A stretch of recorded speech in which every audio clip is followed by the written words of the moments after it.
Waalaikumsalam, berjumpa kembali bersama saya Sandro Jabrik Wong Ganteng Sakdono. Mohon untuk tidak menyebutkan nama dan identitas dalam peromongan ini karena peromongan ini saya naikkan dalam konten YouTube. Gimana Mbak? Masuk YouTube aku Kenapa? udah aktif malah. Loh, kan saya YouTuber Mbak. Gimana? Halo? Gimana? Dengerin nggak? Suaranya jelas nggak? Ya, jelas. Aku kan finish, Terus? tapi tuh majikan tuh udah beliin. Kalau misalnya udah dibeliin gitu kan, kalau nyari majikan lagi itu pulang harus nunggu visa baru dulu gitu ya, baru pulang Indonesia gitu kan ya. Sampean selesaikan dulu. Bicaranya sampean selesaikan dulu. Kalau nanyanya putus-putus, aku nggak bisa jawab. Aku kasihnya penjelasan, bukan jawaban yang pendek-pendek. Yeah. Iya. Kan finish nih, statusnya finish, tapi majikan tuh kayak nggak mau tahu, padahal dia juga nggak percaya gitu loh intinya. Jadi ngebeliin tiket gitu, bahkan mau nganter ke bandaranya. Udah dibeliin tiketnya, terus aku bingung kalau mau nyari majikan baru kan otomatis terus nunggu visa yang baru keluar, baru pulang Indonesia gitu kan. Nanti otomatis tiketnya hangus dong. Udah Itu apa aja belum? sih, Mas. Udah. Udah. Oke. Sebenarnya sampean itu mau tanya antara bahwa sampean itu pingin finish tapi lanjut nggak pulang, atau sampean finish pingin pulang dulu baru lanjut. Kan sebenarnya pertanyaannya mau kayak gitu kan? Enggak nambah kontrak di sini. Iya. Maksud saya kan gini nih. Sekarang keinginannya sampean kan mau ganti majikan. Iya nggak? Iya. Terus sampean mau pulang ke Indonesia nggak? Itu pertanyaannya.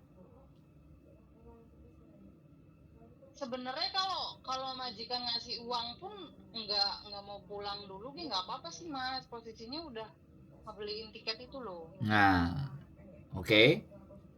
Jadi kan jelas nih, kalau sampean nggak mau pulang, berarti kan sampean finish ganti majikan terus nggak mau pulang. Nah, saya kasih tahu sampean sekarang peraturan di Hong Kong. Kewajiban majikan setelah sampean selesai itu membelikan tiket pulang. Terlepas tiketnya mau sampean pakai ataupun tidak, itu bukan tanggung jawab majikan. Tapi kalau sampean pinter negosiasi, ya minimalnya kamu nggak usah beli tiket, karena kamu akan buang uang kamu 4.000 5.000, kasih aku aja 2.000. Itu buat dia berpikir supaya dia nggak buang-buang tiket. Tapi namanya kalau orang Hong Kong udah sakit hati berani bayar uang, terlepas uang itu mau terbuang apa enggak. Yang penting tanggung jawab majikan. Dengerin saya ngomong dulu ya. Sekarang kita ngomongnya gantian. Jadi saya ngomongnya nggak bisa sama natur. Jadi nggak bisa jawab iya enggak. Nah, terus nggak begitu konsepnya kalau telepon sama saya. Konsepnya kalau telepon sama saya, sama cerita dulu sampai habis, baru saya ngasih komentar dan pendapat. Gantian kita mendengarkan. Jadi kayak gitu. Nah, kalau sampean misalnya tanggung jawab majikan sampean kan belikan tiket, ya sudah. Kalau sampean bicara itu hangus, sampean mau cari majikan di Hong Kong, ya nggak apa-apa. Ya dihanguskan. Kalau memang sampean nggak mau menghanguskan, biasanya teman-teman ini nggak bisa diakalin. Pada saat kita memperpanjang, yang memperpanjang harus yang beli, padahal tertera di situ nama kita. Sebenarnya ya, terus si pihak agent travel atau pihak maskapai penerbangannya dia akan bilang yang memperpanjang harus yang beli tiket. Biasanya begitu juga. Nah itu juga repot.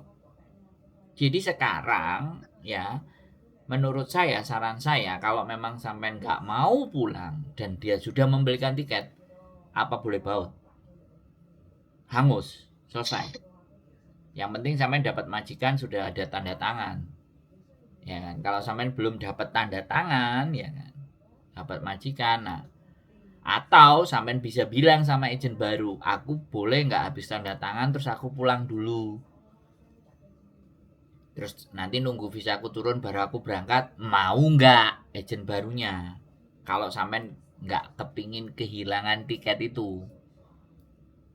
Tapi kalau jelas sampean ambil tiket itu terus sampean cari majikan baru, sampean dianggap proses overseas.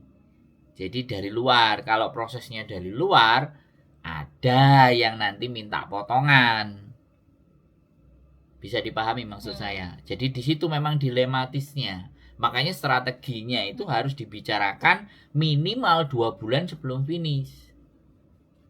Supaya kita bisa ngatur langkah. Nah, kalau sampean tadi bilang aku nggak ngerti kan baca WA-nya sampean. Finishnya nggak tahu tanggal berapa apa bulan berapa. Kalau sudah ngepres dan mepet, ya sudah.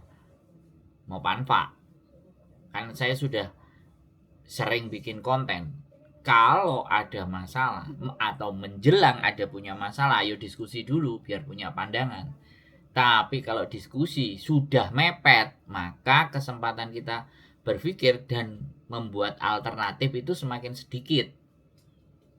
Wis, sekarang giliran sampean ngomong. Sebenarnya masih hitungannya tuh masih 3 bulanan sih, Mas. Terus juga mau ditanyain sekalian. Aku kan di sini 2 kontrak ya. Yang kontrak pertama itu udah diambil cuti, majikan udah yang ngebeliin tiket pulang pergi gitu. Yang kontrak kedua ini tiketnya 1 kali jalan pulang ya? Apa tiket PP juga?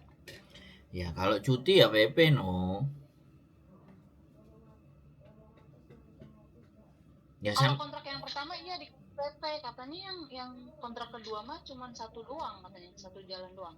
Ya sampean harus tahu peraturan. Cuti itu adalah libur yang dibayar. Bisa dipahami nggak? Dan itu ada. 1 kontrak 14 hari. Nah itu sampean tinggal deal-dealan sama mereka. Mau dia bayar duit atau dibayar hari cuti. Itu terserah mereka. Deal-dealannya sampean sama mereka maunya gimana. Jadi sampean harus tahu peraturannya dulu. Kalau sampean patokannya cuti yang kemarin, ya patokannya peraturan. Sampean harus tahu peraturan untuk cuti itu bagaimana. Nah pertanyaan saya, sampean tahu nggak peraturan untuk cuti gitu? Nggak ngerti. Nah itu yang jadi masalah gitu loh. Peraturan cuti itu 1 kontrak 14 hari. Dan kalau itu diambil di tengah, ya sampai tinggal nego sama majikan. Jelas tiket berangkat sama pulang ya majikan yang nanggung. Dan sampai juga selama 14 hari itu tetap digaji. Karena cuti yang berbayar. Bisa dipahami? Aku belum paham loh, Mas. Duh, saya tadi ngomong itu sampean pahami. Saya ulangi lagi ya, sekali lagi nih ya kan. Perhatikan, aku kalau ngomong perhatikan, konsentrasi ya. Sampean percuma nanti nelpon panjang kali lebar kalau saya ngomongnya sampean nggak paham. Makanya kontraknya itu sampean baca, peraturan di kontrak itu sampean pahami isinya. Terus buku yang dikasih di bandara dulu itu sampean nyimpen apa enggak? Itu ada bahasa Indonesia dan semuanya ada. Yang saya sampaikan itu pasti berdasarkan dari itu gitu loh. Cuti sampean 2 tahun itu 14 hari ya. Sekali lagi saya sampaikan ke sampean. Dan 14 hari itu ditanggung tiket pulang dan balik sama majikan. Dan sampean juga dapat gajinya. Jadi gajinya tidak dipotong. 14 hari itu tidak boleh dipotong. Karena itu jatah. Nah, sekarang kalau kontraknya sudah mau habis, nah berarti itu kan nggak bisa diambil. Biasanya konsekuensinya, sekali lagi, bisa sampai keluarnya maju 14 hari. Berarti kan udah nggak maju 14 hari dan harusnya sampai tetap terima duit. Sampai keluar misalnya tanggal 10, ya maju 14 hari dari tanggal 10. Berarti tanggal berapa? 20 berapa? 20 berapa? Kalau 10 kurangi 14. 10 kurangi 14 minus 4. Berarti tanggal 26 atau 25. Tapi sampai tetap digaji 1 bulan. Dan cuti tadi ditukar tiket. Tiketnya tukar duit. Kalau itu mau diakumulasi di belakang. Kan udah nggak ada waktu misalnya. Akumulasi belakang. Begitu ceritanya. Kalau dia nggak mau dengan mode yang seperti itu, sampean boleh lapor ke Lebor atau lapor ke KJRI, ya kan? Setelah selesai kontrak atau lapor ke agen dulu. Ini gimana majikan kalau misalnya agen membela, rata-rata agen kan bela majikan, ya sudah ke KJRI. Kalau sampean bisa bahasa ya ke Lebor sekalian. Nanti akan ditengahi perselisihan antara sampean dengan majikan itu, yang menjadi penengahnya Lebor. Begitu ceritanya. Makanya sampean harus tahu, paham hitung-hitungannya dulu. Sebaiknya sampean berkomunikasi sama agen dulu. Apa tanggapan agen? Kalau menurut sampean dari yang dijelaskan saya dengan yang dijelaskan agen kok nggak sinkron, nah baru lapor KJRI boleh. Bisa dipahami Mbak ya? Iya Mas. Gantian. Masalahnya tuh agennya juga ya begitu lah. Makanya mau pindah agen tuh. Oh, agennya sangar. Jadi mau negosiasi kayak ya udah males duluan tuh. Nah, Mau ngechat apa tuh nah, males aja. nah kalau saya sampean Jadi males ya lah ngapain dulu milih agen itu dan ngapain milih majikan itu, kan itu persoalannya. karena nggak ada pilihan lain. Nah, itu. Aku kontrak pertama mah udah ngerti lah Mas Andro. Masalahnya ini yang kontrak kedua ini, ada yang bilang tuh tiketnya satu kali doang gitu, 1 kali jalan pulang, tiket pulang sama 17 hari gitu. Ya, sampean ada yang bilang itu yang menyebabkan sampean ragu. Jangan ada yang bilang, sampean harus tahu peraturannya dan baca peraturannya. Ini kalau sampean kena kontring langsung diamuk-amuk sampean. Iya, maunya yang praktis aja, telepon Mas Andro nanti dijelasin. Ya kan, maunya kan begitu. Ya kan tadi udah saya jelasin. Tinggal sampean bisa nggak ngomong sama majikan? Berani nggak ngomong sama majikan? Nggak usah sama agent. Ngomong sama majikan. Anak-anak itu kadang-kadang yang menjadi masalah bukan nggak ngertinya peraturan pun ngomong sama majikan nggak berani. Itu persoalannya. Ya terus, nek kalian nggak berani ngomong sama majikan, terus mosok aku yang ngomong sama majikan. Nah ditanyain sama majikan, kamu siapa? Urusanmu apa sama saya? Apa nggak mampu saya? Kowe ki sopo? Nah, kan gitu ceritanya Mbak. Sebenarnya majikan juga ke agent tuh agak males Mas. Cuman pas aku nggak mau renew ke dia tuh kayak dia ke agent tuh kayak kong kali kong gitu, udah beliin tiket aja biar dia nggak bisa nyari lagi gitu. Jadi langsung dibeliin 3 bulan lagi juga. Ya itu tidak menjadi persoalan bagi saya. Ya kalau saya ya, makanya tadi resep yang kedua, ya sampean pulang, ya sampean janjian sama agent baru. Aku ada tiket pulang, aku pulang dulu. Ya kan? Terus nanti kira-kira bagaimana agent baru mau nggak? Bisa aku turun? Yang bisa nggak ada potongan. Oh nggak bisa ya sudah. Kalau nggak bisa ya wis, hanguskan itu semua. Tapi kalau bisa ya sudah. Sampean bisa pulang dulu balik tanpa potongan. Oh kamu boleh pulang dulu, tapi ini kamu karena proses dari Indonesia kamu kena potongan loh. Aku kan tanda tangannya di sini. Bisa nggak? Oh nggak bisa. Ya Kalau wis gitu. kalau di Missouri sih ada potongannya nggak mas? Ya makanya kalau sampean minta pulang ya jelas ada potongannya. Berapa mas kalau boleh tahu? Kalau sampean mau tanya, ya mending sampean datang ke sini, jangan kita ngobrol di telepon. Kalau sampean mau, Mas sampean Andro, datang ke sini. sebenarnya ya aku rumahnya di kos WB loh. Kemarin pengen ke Missouri tuh kayak nggak pede aja. Pengen main-main padahal deket banget loh jembatan biru. Sekarang jauh banget ya? Di mana? Sekarang Kamsung Road. Tuh, tahu gak enggak? Samsung Road di mana? Nah, ya sekarang saya kembalikan sama sampean. Ya, sekali lagi tak kembalikan lagi sama sampean. Kalau sampean mau perlu dan ada yang dibicarakan, silahkan datang ke sini. Ya kan? Tapi kalau sampean perlu dan penting, ngomongnya cuman Allah, tanya aja di telepon. Ya berarti kan saya bisa menilai. Sampean cari enak tok. Kan kayak gitu tuh. Ya semua Iya orang emang manusia pasti maunya kayak gitu. Nek iso nggak ngapa-ngapain urusannya dia beres semuanya ya kan. Mana bisa konsep seperti itu dalam hidup. Ya kita harus ada effort, harus ada usaha. Ya kan. Nah kalau sampean mau cari agent-agent yang di sekitarnya kos BB karena nggak mau jauh dan nggak ngerti jauh ya monggo. Tapi nek giliran kayak tadi, sampean nggak dibelain, ya kan, nggak daftar kontrak ya ya mas dimusuhin, ibaratnya kayak gitu tuh. Nah itu sing salah ya sopo, sing keliru ya sopo kan.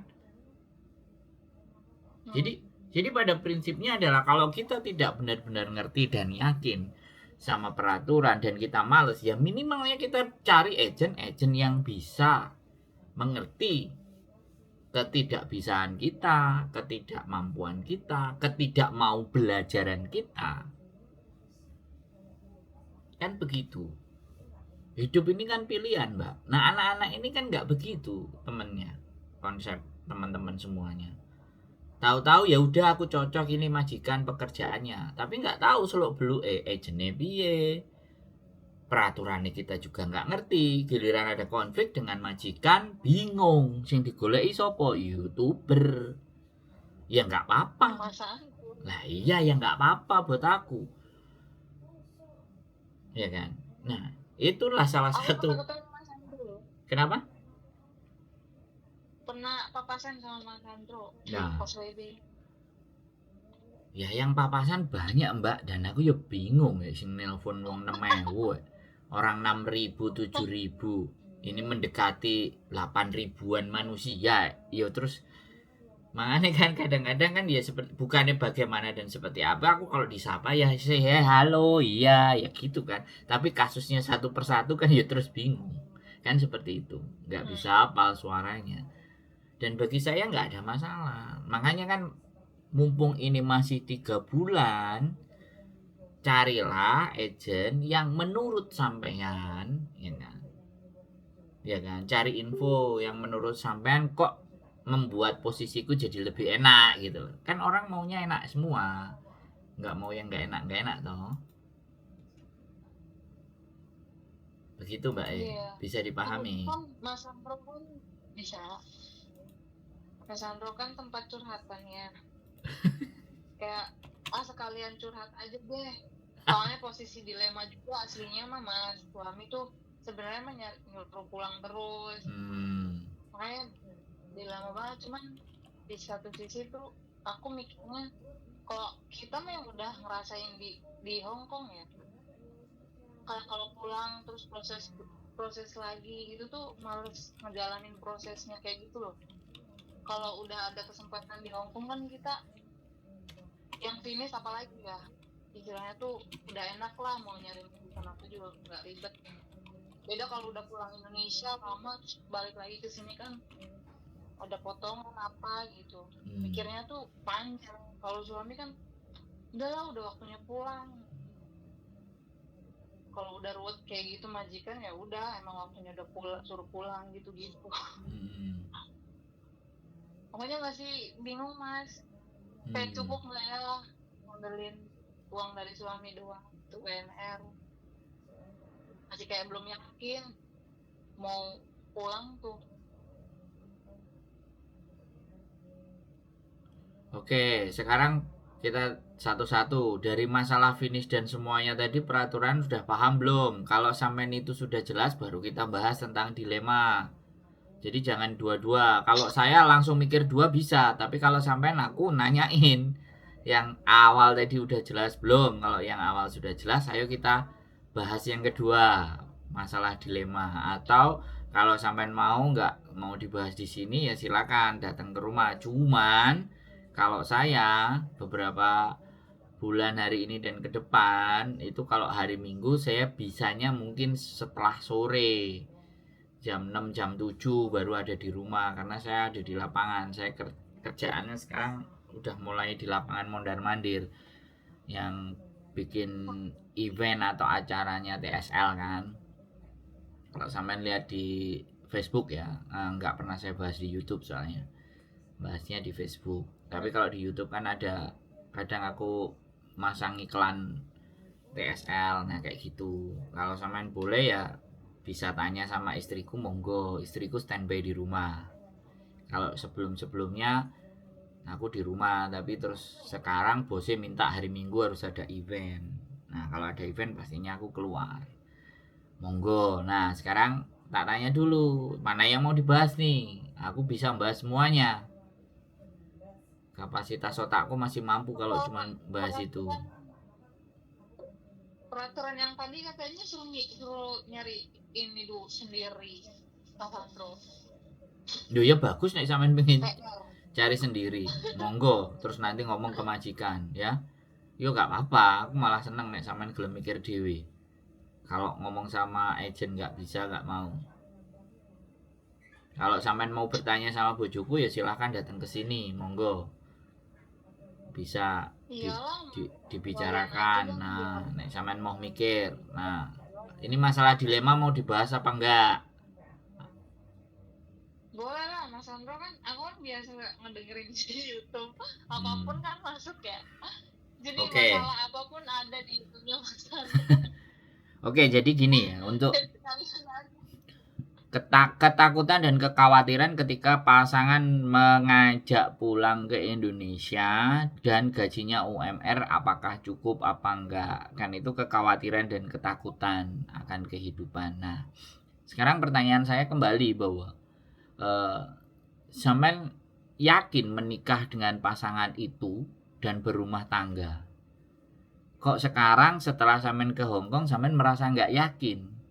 Nah ini kan yang menjadi pertanyaan yang harus sampean jawab sendiri. Bisa dipahami nggak? Ya kan? Karena sekali lagi menikah ini bukan persoalan hanya ekonomi. Menikah paling fundamental, paling pokok adalah bagaimana mempercayai pasangan. Dan bagaimana sampean dengan pasangan itu berkolaborasi.